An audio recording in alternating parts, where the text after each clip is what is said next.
Alright, welcome back friends and family. It's been a long time coming, but we are back with another gear review today.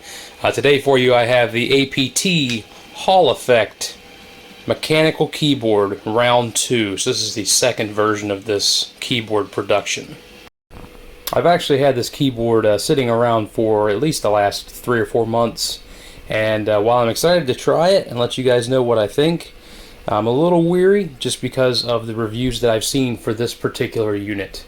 The reviewers have not been very gracious about it due to some issues that I'm not going to get into yet, and I don't want that to bias my opinion of this board. So with that being said, let's go ahead and get into the unboxing segment. Okay, so this box has not been opened. This box actually has a magnetic lid on it, you can see right here. So we're going to go ahead and open this up and take a look.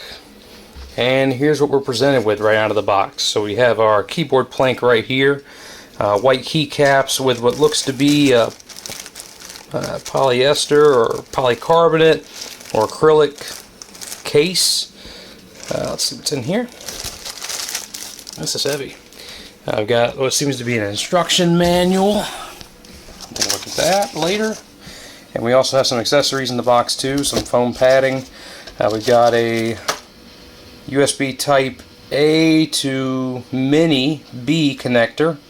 So this keyboard does have a removable cable, it's pretty cool. A keycap puller, and it looks like some replacement switches. So that's always a nice feature to have. So let's go ahead and take a quick look at the plank itself. I'm going to close this box and we'll use this to take a look. So here's the keyboard. Now this is a fairly standard, I believe they call this a 98 key, so it's not the standard 104 key that we're all used to, but still a full-size keyboard, albeit condensed a bit to save some space. So I just removed this unit from the bag just so we can get a better look at it. So overall, looking pretty good, very nice smooth frosted glass type of finish here on the main board, which is really nice. Turning it over to the back, you can see all the individual keycap components and the circuit board inside of there as well. We also have some non-adjustable feet, it looks like, and these screw right off, so if you want to have it flat you can. This is just a threaded screw. Looks like we also have our USB port right here, so this is fully detachable. We can go over some specs for this keyboard and take a look at it. So here's our manual right here. We'll take a look at this. So for those of you who don't have any background on this unit at all, this is actually something that was done in part with MassDrop, now currently known as drop.com. If you've never heard of this website, it's actually really cool. It's a place for you and a bunch of other people that want a specific item to be able to request that item and get a manufacturer discount. So say you wanted something like a really awesome 35-inch curved monitor. Instead of shelling out $700 for a unit from Newegg or Amazon, you and a bunch of people can request that unit and you can get it bulk produced from MassDrop and get a significant discount. This was a $700 unit, which I ended up getting for around $450. So there's a lot of value to be had, especially when there's a lot of people that request the same item. This was a very similar story when it comes to that. This is probably about a $200 keyboard. I don't know what people paid for it when it came out. It's currently available for around $80 US. So we'll go ahead and talk about some of the specifications. So what makes this keyboard special, what makes it tick. So this is supposedly the most reliable keyboard you will ever own. We're going to put that to the test. So this is a Hall Effect keyboard. So essentially what this is it's a mechanical keyboard, but the key switches detect the position of a magnet instead of having a capacitance switch or a mechanical spring that activates a circuit pad. So some of the things that they used this for is back in the 70s and 80s, they would use keyboards made with this technology because they're much more resistant to wet and dirty conditions. They still function properly in those kind of conditions, and they also have a much longer life cycle, somewhere on the magnitude of 100 million key cycles before a failure. So much longer durability and much better operating conditions than standard mechanical or even membrane keyboards, but they are extremely prohibitively expensive to manufacture, so that's why you don't see many of them today. So we can go over some of the specifications of this board specifically. There is a pretty good detail inside the manual itself. So this is a CNC cut acrylic body with hidden screws. Keycaps are made from PBT and POM, double shot with backlight compatibility with a Cherry MX mount. So that's a pretty standardized mount for most mechanical keyboards. For backlighting, it's full RGB with surface mount LEDs, and a lot of different color patterns, PWM control. So there's a lot of customization with this unit. There's also some key sliders. You got the mini USB interface on the back for the connectivity, and Cherry MX style stabilizers to help reduce key binding.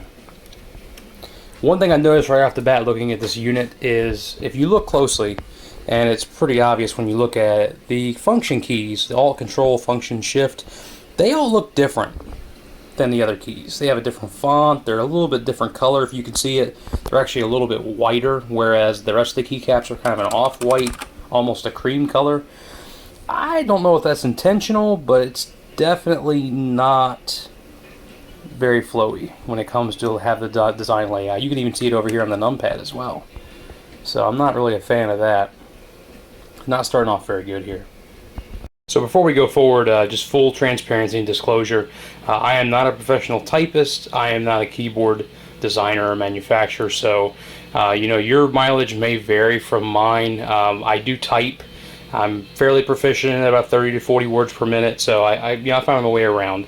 However, your experience with this keyboard may be different than mine. You may love it, you may hate it. I still don't know how I'm going to enjoy it, but hopefully we'll get through this together. What I'm going to do for today is I'm actually going to compare this board directly to my current daily driver, which is this Red Dragon 10 keyless board. So this is a cheap $30-ish keyboard you can find on Amazon. It does have mechanical blue style switches that are not made by Cherry, but still a pretty decent keyboard, one that I enjoy typing on. It is red backlit only, so it's either on or off, or it breathes. But again, it's not a very full feature keyboard, but it's less than half the price of what you could buy this keyboard for today. So take that with what you will, but because I use this keyboard every day, I'm very familiar with it, and we'll use that as a basis of comparison. So one last thing to go over before we get into this review. This board is actually fully waterproof. It has an IPX6 rating, and if it came with an attached cable, so a non-removable USB cable, you could actually use this device underwater. That's actually pretty cool, considering some of the use cases these types of boards would be used in. Again, not something you would see most people using it in that kind of circumstance, but again, it's one of those fringe cases that may warrant a higher price from a device like this. Here's a side-by-side comparison of these two keyboards together. You can see, even with it being a full-size keyboard, it is actually not that much larger when you look at it from the top down. Definitely some perspective there, but it is not much larger of a keyboard. I've seen much larger full-size keyboards than this, so if you are looking for a compact keyboard but still have all the keys and the numpad, this is probably a good choice, somewhere good to start. I've already done some of the wiring, so we're going to go ahead and plug this thing in and see what happens. Alright, here we go.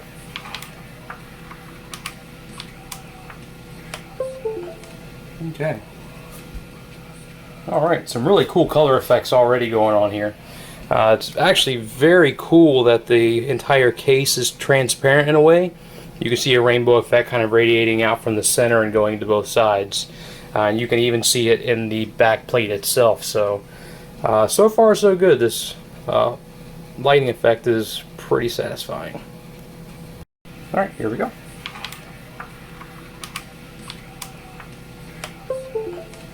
Okay. Alright, some really cool color effects already going on here. It's actually very cool that the entire case is transparent in a way. You can see a rainbow effect kind of radiating out from the center and going to both sides. And you can even see it in the back plate itself. So, so far so good. This lighting effect is pretty satisfying. So something else I just noticed too, the lighting effects are really nice. However, upon further inspection, one thing I noticed, or two things really, is this board has a nice curved edge on it, which is nice. There's no sharp edges, with CNC cut anything, that's something you have to worry about a lot. But they did round up these edges nicely, and the top is nice and smooth, but the sides, however, are very rough. Almost as if they didn't polish the sides. So that's kind of strange. A very strange design choice there. I've even found more keys that have different textures. If you look at the Dell key there, you can actually see it has almost like a I don't know what you call that, an old style ceiling type of texture. Popcorn? Yeah, popcorn ceiling. So, and it's the only one like that. I really don't know what's going on with this board. You can see the 5 is a different font than the rest of the numbers. It's very strange so far.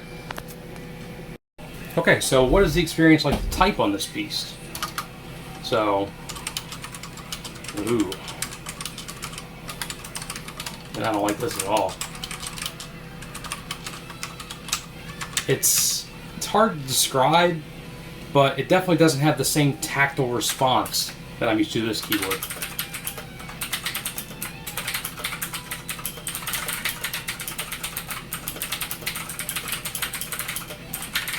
It's, yeah, much less satisfying to type on. I'm used to a clickier type of keycap and better, tactile response, and this doesn't have any of that. Now, I've typed on some really good membrane keyboards, and I've typed on some really bad ones. This is the first mechanical keyboard that I've actually experienced that did not feel good. It definitely feels squishy. I believe this is the linear version. They have a clicky and a linear version of this keyboard. This feels more like a linear version than a clicky because I'm not getting any response at all. But it almost feels like every single cap has a different amount of resistance, a different actuation point. I'm having a hard time with this right now. This is not good. The other thing I heard too when I was typing is some inconsistency in the sound from keycap to keycap.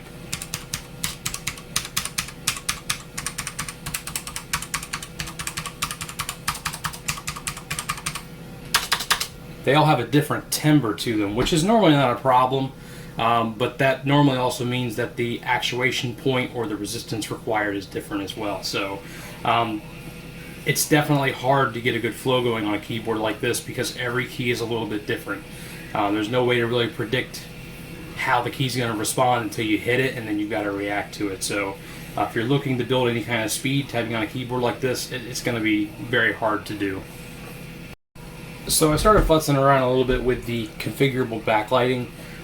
The instructions are very plain. It says it features an extensive set of backlighting controls, but it doesn't tell you how to use them. There is an FN key on the keyboard right here, and by using the function keys, the Alt, Control, Enter, Backspace, we can access a bunch of different lighting schemes. This is one that I found by hitting the Backspace key. But for instance, it looks like the Alts and Controls actually allow you to access for different types of gaming configurations. This one appears to me like a FPS MMO type layout where you have your 1 through 7, WASD, a couple other things. The Alt's a little bit different. The left Alt is even different again. They all have a little bit different layout to them. But going FN and Enter actually allows you to, looks like the backslash and FN allows you to access all the keys at once, whereas if you actually set a profile with the Alt or Controls, you can change the color schemes, but it only applies to those keys, not the entire board. So by doing this, we can actually cycle through a bunch of different color layouts. And there's some pretty cool ones in here.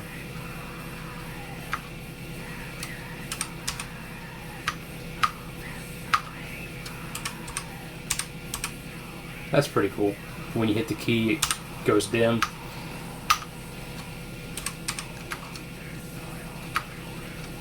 So yeah, there's a lot of different things going on here in terms of different lighting schemes.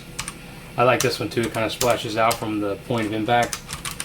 And it's really cool. I mean, they've done a lot of work on this board, and you can tell they put a lot of thought into it.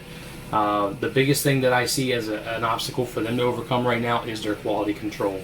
And that's the biggest issue that I saw on the reviews for this website, or reviews for this keyboard. Some people really like the concept of it. It seems like it's a well conceptualized idea, but the execution of that is just not being realized. I mean, between the different color and fonts on the keycaps, the way the keyboard feels when you type on it, and some of the design choices and quality of the actual board itself, I'm finding this thing very hard to recommend to anybody at an $80 price point, and that's on sale. So I want to give some final thoughts. I do like this keyboard. Unfortunately, I'm not going to be using it. I cannot justify a typing experience this poor just to have some insane over-the-top lighting effects and a pretty, in my opinion, cool-looking keyboard. I would definitely probably spring for a new set of caps just to kind of throw off the color balance, because it is very, very white now. And it would look pretty good with a different set of keycaps, maybe some black or some red. Something to go along with the rest of my setup, since that's kind of my thing. But the key switches are really the deal breaker for me. I don't like the way they feel. I don't like the response, the travel. There's no tactility to them, so it's hard to know when you've actually hit the switch and actuated your keystroke, and that's a real deal breaker for me. Even, like I said, even on cheap membrane keyboards, you know most of the time when you strike the key. I always look back to the Dell keyboards, the ones that came in the OEM boxes from back in the mid-2000s. Those were an excellent example of what a membrane keyboard should be. They just type well, they feel good, they're not loud, but you get a good typing experience on them. And most mechanical keyboards like this Red Dragon will also give you a really good typing experience, and at less than half the cost of this thing. I just can't recommend it, man. So should you buy this keyboard? No. Save your money, go somewhere else. Like I said, there are better options like this Red Dragon. There's an entire market of sub $50 mechanical keyboards if that's your stick. If you want to get obviously something crazy with some insane lighting effects or individually programmable keys, then obviously you're going to have to spend some more money than that. But if you're looking for a basic mechanical keyboard that feels good to type on and will get the job done, and maybe even in my case it matches the aesthetic of what you've built, you can do a lot better than this $80 keyboard that is really unusable. It's a shame. Alright guys, that's it for me today. In summary, do not buy this keyboard. It's not worth your time or money. I can't think of anybody who would actually need to use a keyboard of this caliber and have to deal with the poor quality control that it brings to the table. It has some really cool features. I do really like the design. The way it looks and the way that the lighting effects work is awesome, but the quality control, the feel of the keys, those are all just, it's not going to work. So find something better and cheaper. There are a lot of options out there. I know Linus Tech Tips did a big video on sub $50 mechanical keyboards that are definitely worth your time. I know the Red Dragon was in that lineup as well. It helped me make a decision, so it may help you also. So if you like what you saw in this video, make sure you like and subscribe. I do have more content lined up now, trying to get caught up from all this coronavirus nonsense. If there's anything else in my workspace that you see that you may want to take a look at or have me do a review of, please let me know. There's a lot of content, a lot of things lying around here, so there's a lot to choose from. So in the meantime, that's all I got for you. Have a good one. Stay safe out there.